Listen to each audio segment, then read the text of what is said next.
Hey everyone, it is Dry Fire Monday, and that means another lesson in using your handgun more effectively in a defensive context. And today I want to start talking about movement. I've moved the angle out a little bit here so you can see me moving a little bit more. We're going to talk in dry fire how I can use movement to make myself still a good, accurate shooter when I have to move and shoot. If you're frustrated with your shooting and your shooting performance, you need the Mantis X to help you to get to the next level of skills. It's definitely helped me. Once again, many thanks to Mantis and the Mantis X firearms performance system. Guys, they are a sponsor for a reason. They have definitely helped me get better in the last 12 months as a defensive shooter. I think they can help you too. Let's talk today about using movement effectively. One of the lessons that we talk about in our lessons learned from analyzing thousands and thousands of defensive gun uses and defensive encounters is that when somebody's in your close proximity and is trying to kill you, you will not stand still. You most certainly will move. And so as opposed to the square range where we stand and we deliver, we stand, we may drive forward or whatever, we stand and we deliver. Oh, okay, fine. That's really good and really important, but we got to move past that. And in this interim between a square range and force on force training, what we're going to do is we're going to work today on moving with a gun in our hand with a little bit of purpose. Now, I got to tell you, this is crawl, walk, run. Literally kind of crawl, walk, run today because we can't be doing, barrel rolls and hay bale jumps and double akimbo stuff and playing John Wick. It's just not going to happen, okay? So what I'm going to give you today is I'm going to give you two really simple but very good ways that you can introduce some movement into your defensive shooting. And in doing that, you can get better at keeping the gun on target while the rest of you is moving. So really what the big thing that you have to do here is you have to detach from here up to here down. You basically have to kind of detach at the waist. And the reason that I say that is if I drive the gun out here and I'm trying to do my pew and then all of a sudden I go whoop like this and move, well, what have I just done is I've introduced vertical movement as well as horizontal movement, and that can be very difficult. Therefore, what I really would like to do, if I can, even without the gun in my hand, is I start by kind of doing, my regular shooting stance is like either a shortstop in baseball, a linebacker in football, what we call an athletic stance. And that athletic stance is your dominant foot back just a little bit, not way back. I'm not talking about way back here in like your traditional karate bow. That's not what I'm talking here. What I'm talking is basically your big toe on your dominant side being even from a depth perspective with the heel of your non-dominant foot. Okay, fine. And then both your toes still pointing. I know you can't see my feet. I'm sorry. It just is what it is with the lighting and everything in here. But feet pointed still at the target. Okay. So now once we're going to do that, we get a little bit of bend in our knees, and what that does for us is it lets us pick our legs up and use them as shock absorbers, okay? So what I'm kind of trying to think here is I'm not trying to move my head and go I'm not trying to do that. What I'm trying to do is recognize, okay, it's time to shoot right now. Now, if it's time to move, if it's time I got to explode to a spot, well then guys, just explode to that spot. Don't think about shooting in that moment. Think about moving, and then once you get done with the movement, bring the gun back to work. But right now we're talking about, hey, I got to move a little bit and still shoot well. Why might I need to do that?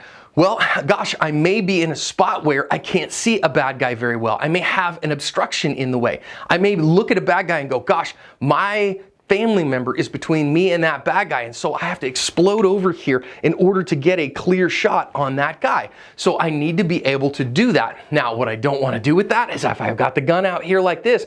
Now watch the tip of the gun here. Is as I do this, if I go 1, 2, you notice that my gun came up and down because my head came up and down. But if instead what I can do here is I can kind of detach. Now watch me lift my leg and keep my head fairly level, and that kept the gun fairly level. If I lift my leg and keep my head fairly level, the gun stays fairly level. So doing that while I'm doing my dry fire can be incredibly effective. Now, was that a huge step? Did I go boom and explode like crazy? No, because I'm starting small. But watch this now. So again, here I am. Okay, cool. I'm doing my dry fire. I'm getting my dry fire reps. All right. Now, again, I'm going to keep that here. Going to detach, kind of got to make sure my knees are a little bit bent. Everything looks good the way that I want it. Now I slide over, keep my sights on the target, press the trigger. Now, what I'm trying to do right now is I'm filming this on a Canon 70D with a lens on it. It's got about a 2-inch circle. I'm trying to keep my red dot on that 2 2-inch circle. If you're using iron sights, try to keep your front sight in between your rear sight on a target, however big you think you can do right now. Keep that on that target, move over, stay there, and then break your shot. So watch, I'm going left and right here. So there was that one.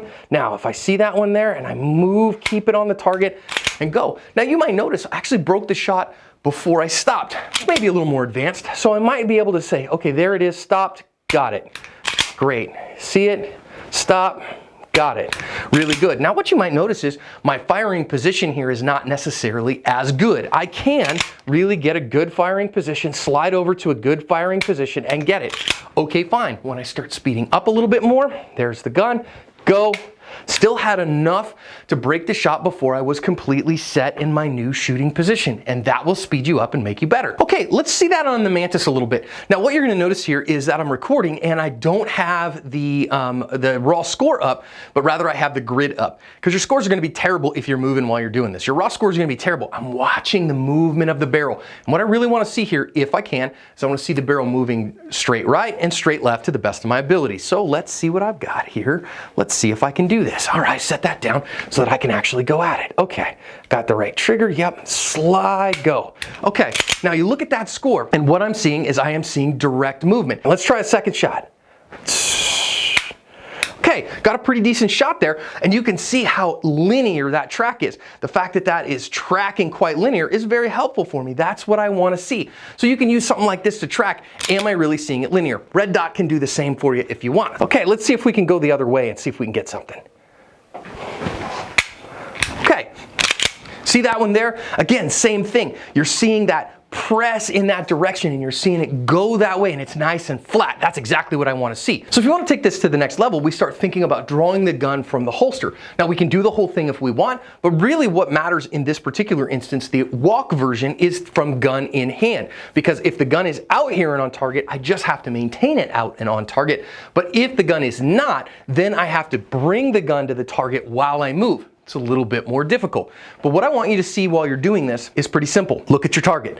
Look at where your target's going and bring the gun up to your line of sight. Bring the gun up to you. So this is where we've been working on keeping our face pointed towards the target, and where this is going to start paying off as we move in defensive shooting.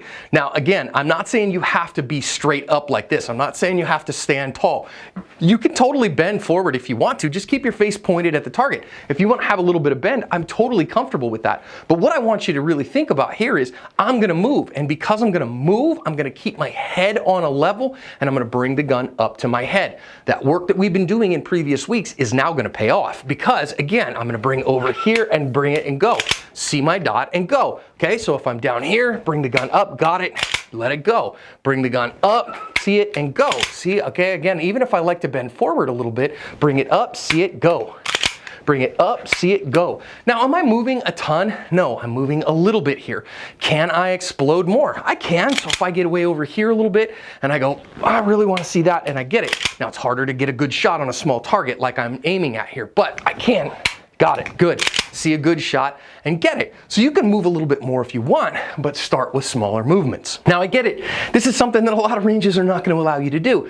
You probably have to go to a firearms class to do that, or you got to have a private range and those kind of things. And a lot of us don't have that. But here in your dry fire dojo, you can literally do this all day long. Make sure that your gun is unloaded. Make sure that you have triple checked it. No ammo in the room. Make sure everything is safe. You've got a safe backstop like I have here. And go for it, guys. Get some reps in. See this here from this one here? Step.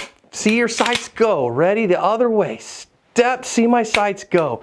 Got it? Now then, move over to this one. Present. See it go. Ready? Present. See it go. Ready? Present. See it go. Do that. Get a couple hundred reps this week. I guarantee you it'll make you better when you start getting into force on force encounters and you start shooting things that are moving too.